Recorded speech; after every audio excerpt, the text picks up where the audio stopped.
Let me ask you something important. If you are thinking of upgrading your home in 2025, maybe moving from a condo to a townhouse or from a townhouse to a detached, have you ever found yourself asking, should I sell first and then buy, or should I buy first and then sell? Look, this isn't just a casual decision.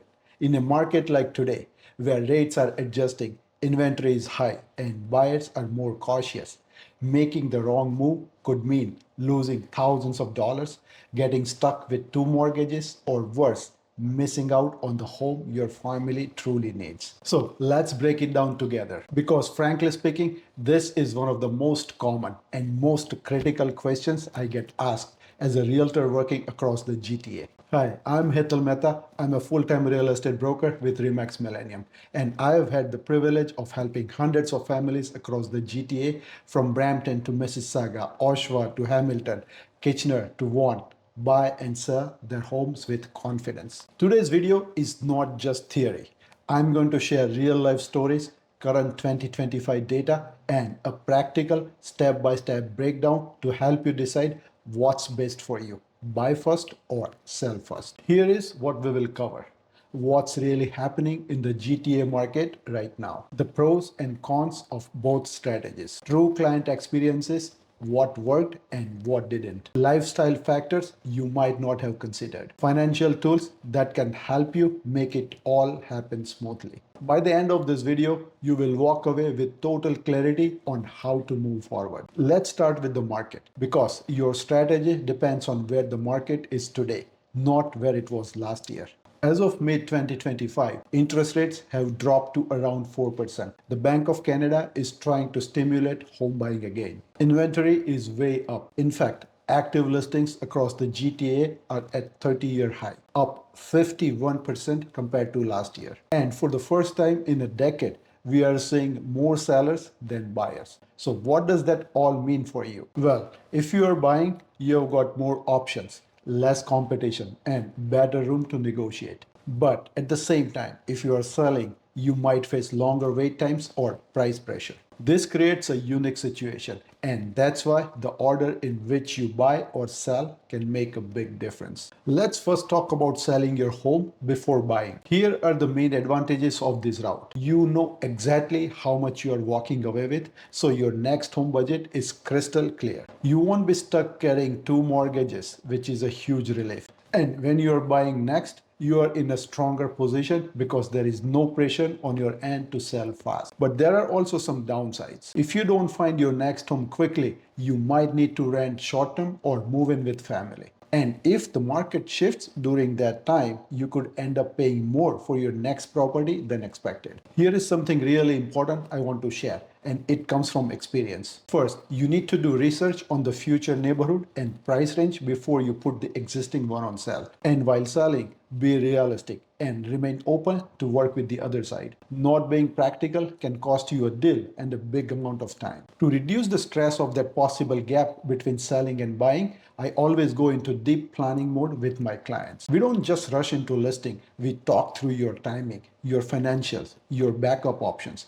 Whenever possible, I try to coordinate the ideal closing dates, so your sale closes just before or right in line with your purchase. That way, you are not moving twice or stuck with temporary housing. Also, I strongly recommend exploring bridge loan financing in advance. It's not always available for everyone, but with the right paperwork and preparation, it can make the transition smoother. I have worked with many clients to line this up in advance, and trust me, it makes a huge difference. This extra layer of preparation, from timeline planning to financing options, is something I take very seriously, because it's not just about selling your house. It's about protecting your peace of mind. Priya and Amit, a couple from Brampton, decided to sell their townhouse before buying a detached home. Their property sold quickly, but finding their dream home in the right school zone took longer than expected. We had already planned for a possible delay, and that did end up renting for 3 months. It wasn't ideal, but because we had discussed it in advance, they were ready. And they ended up buying a beautiful 4-bedroom home in Southfields, Caledon, with a finished basement and walking distance to parks. So selling first gives you more financial control, but only if you prepare thoroughly. Plan closing dates smartly and explore your financial options. That's where having the right guidance really matters. Now let's talk about buying first and then selling. This strategy works best if you have found the perfect home and don't want to risk losing it. Or you can't risk putting your family into temporary housing. Maybe you've got school-aged kids, elderly parents, or hectic work schedule. But here is the catch. You've got to be financially ready. If your current home takes longer to sell, you might carry two homes at once, two mortgages, two property taxes, and two sets of bills. Let me tell you about Raj and Simran from Mississauga. They spotted a gorgeous home in Meadowville, close to their daughter's school and near the GO station. They bought it, thinking their condo in Square One would sell quickly. But guess what? It took 8 weeks. That overlap was tough. They had to cut down on spending, delay renovations, and even borrow from family to stay positive. Eventually, the condo sold, but they admitted it was a very stressful experience. So if you are buying first, you need a solid financial cushion, a plan B, and very solid nerves. Now let's talk about something just as important as finances, your lifestyle. Because honestly, real estate is not just about numbers, it's about your life. Do you have kids in school?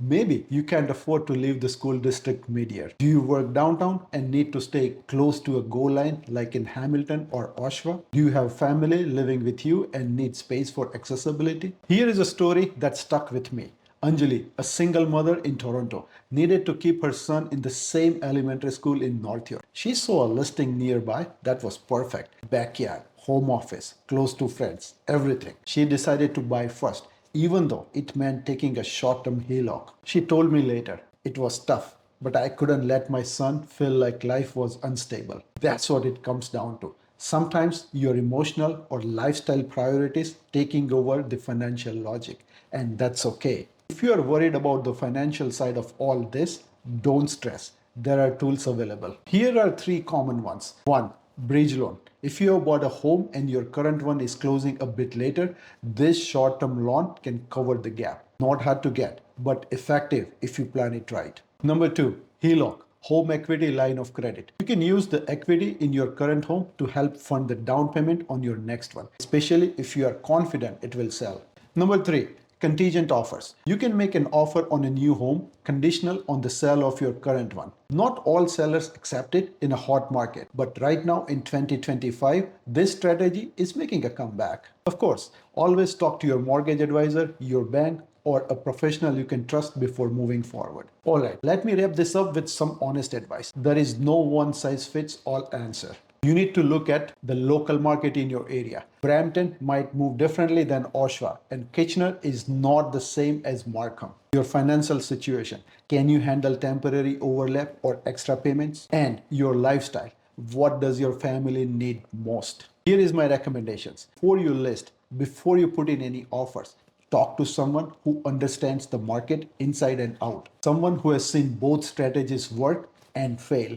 Look, if you are in this situation right now and you are feeling unsure, I invite you to reach out. You can call me directly at 416-731-7010 or fill out the intake form linked below in the description. It's free, no pressure. Let's sit down. Go over your numbers, your timing, your goals, and build a strategy that fits you, not the market noise. At the end of the day, your home is more than bricks and paint. It's your base, your comfort zone, your future. Making the right decision, buy first or sell first, can impact everything from your finances to your peace of mind. So don't gamble. Let's do this together the right way. Thanks for watching. Don't forget to subscribe for more honest real estate advice from across the GTA.